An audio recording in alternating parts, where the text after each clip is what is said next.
اعوذ باللہ من الشیطان الرجیم بسم اللہ الرحمن الرحیم وَإِذْ بَوَّأْنَا لِإِبْرَاهِيمَ مَكَانَ الْبَيْتِ، اور جب ہم نے معین کر دی ابراہیم علیہ السلام کے لیے اپنے اس گھر کی جگہ، حضرت ابراہیم علیہ السلام کے لیے نشاندہی کر دی گئی کہ ٹھیک اس جگہ پر بیت اللہ کی تعمیر کی جائے۔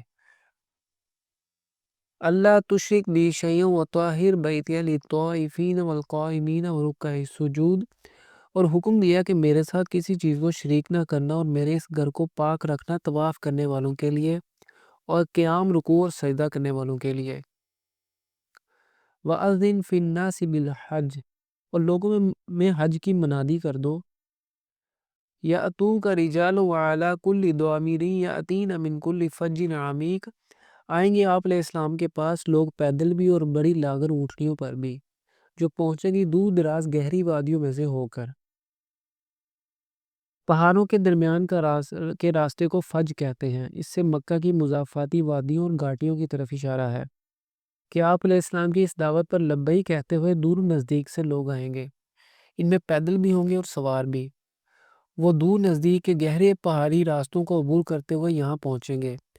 لاغر اونٹنیوں کے ذکر سے دور دراز کے سفر مراد ہے کہ طویل سفر کی وجہ سے ان کی اونٹنیاں لاغر ہو چکی ہوں گی۔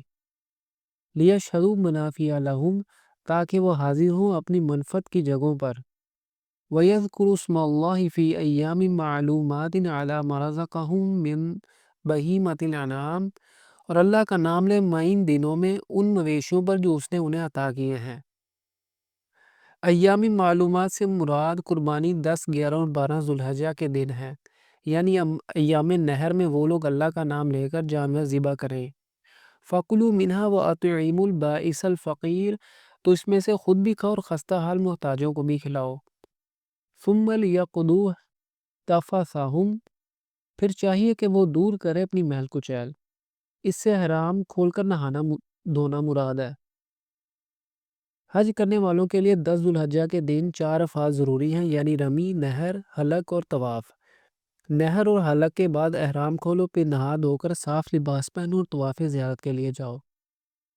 وَلْيُوفُوا نُذُورَهُمْ وَلْيَطَّوَّفُوا بِالْبَيْتِ الْعَتِیقِ، اور اپنی نظریں پوری کریں اور اس قدیم گھر کا طواف کریں۔ ذَلِکَ وَمَن یُعَظِّمْ حُرُمَاتِ اللَّهِ فَهُوَ خَیْرٌ لَهُ عِندَ رَبِّهِ، یہ سن چکے، اور جو کوئی تعظیم کرے اللہ کی حرمتوں کی تو وہ اس کے لیے بہتر ہے اس کے رب کے نزدیک۔ اللہ نے جس چیز کو محترم ٹھہرایا ہے وہ سب حرمات اللہ ہیں۔ اس میں خود بیت اللہ اور حرمت والے مہینے بھی شامل ہیں۔ پھر جیسا کہ سورۃ المائدہ میں ہم پڑھ چکے ہیں کہ قربانی کے جانور جن کی گردنوں میں قلادے ڈالے گئے ہوں وہ بھی، اور خود عازمین حج بھی محترم ہیں۔ یہ سب حرمات اللہ ہیں اور ان سب کی تعظیم لازمی ہے۔ وَأُحِلَّتْ لَكُمُ الْأَنْعَامُ إِلَّا مَا يُتْلَىٰ عَلَيْكُمْ، اور حلال کر دیے گئے تمہارے لیے تمام چپائے سوائے اس کے جو تمہیں پڑھ کر سنا دیا گیا ہے۔ یعنی خنزیر کے بارے میں واضح بتا دیا گیا کہ وہ حرام ہے، باقی بکری، بھیڑ، گائے، اونٹ وغیرہ کی قربانی دی جا سکتی ہے۔ فَاجْتَنِبُوا الرِّجْسَ مِنَ الْأَوْثَانِ وَاجْتَنِبُوا قَوْلَ الزُّورِ، تو تم بچو بتوں کی گندگی سے اور بچو جھوٹ باز سے، یعنی شرک سے بچنا تمہاری پہلی ترجیح ہونی چاہیے۔ مکہ میں اس وقت بت پرستی عام تھی جو شرک کی بدترین شکل ہے۔ حنفاء للہ غیر مشرکین بہ، یکسو ہو جاؤ اللہ کے لیے اس کے ساتھ کسی کو شریک نہ کرتے ہوئے۔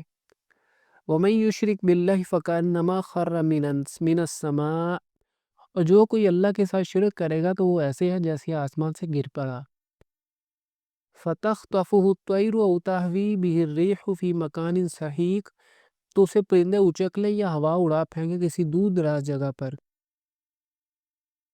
ذَلِکَ وَمَن یُعَظِّمْ شَعَائِرَ اللَّهِ فَإِنَّهَا مِن تَقْوَى الْقُلُوبِ، یہ سب کچھ تم نے سن لیا، اور جو اللہ کی شاعر کی تعظیم کرے گا تو یقیناً یہ دلوں کے تقوی کی بات ہے۔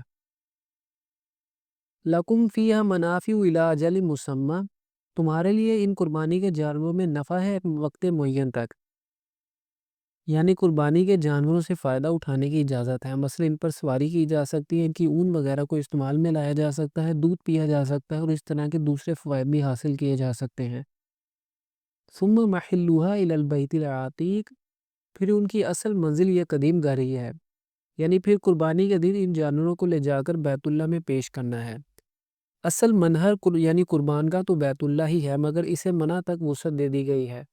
پرانے زمانے میں قربان گاہ مروہ کی پہاڑی کے پاس ہوا کرتی تھی، اور منع کے جس علاقے میں آج کل قربانی کی جاتی ہے وہ بھی دراصل اسی وادی میں شامل ہے جو مروہ سے شروع ہوتی ہے۔